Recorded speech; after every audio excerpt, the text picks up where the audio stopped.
ஒரு பாட்டில்ல தண்ணி கொடுங்கன்னு நான் கேட்டேன். அண்ணன் ஓபிஎஸ் அவர்கள் அதுக்கும் ஒரு தடையை போட்டார். கடைசியா நான் முடிக்கும் போது இது அவைத்தலைவருக்கான நான் பேசுறது ஸ்ட்ரெயிட்டா, இது என்னுடைய சஜஷன் தான். நீங்க எடுத்துக்கிட்டாலும் எடுத்துக்கலனாலும் அது உங்கள் பிரியம். நான் பதிய வச்சுட்டே ஆரம்பிக்கிறேன்.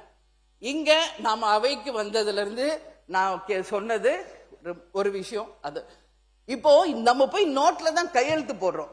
இப்போ எங்கேயோ டெக்னாலஜி போயிட்டு இருக்கு.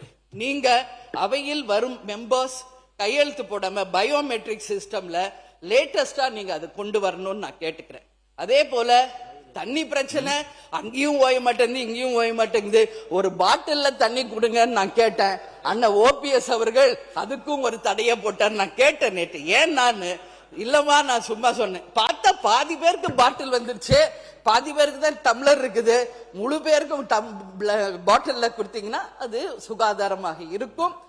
மாண்புமிகு முன்னாள் முதலமைச்சர், மாண்புமிகு பேரவைத் தலைவர்களே, அந்நியார் அவர்கள் பேசுகிற போது தண்ணீர் பாட்டில் கொடுக்க சொன்னேன்.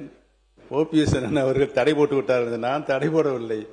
அதை நான் வாபஸ் வாங்கிக் கொள்கிறேன். சபாநாயகர்கள் தக்க முடிவு எடுக்கலாம் என்று கேட்டுக்கொள்கிறேன்.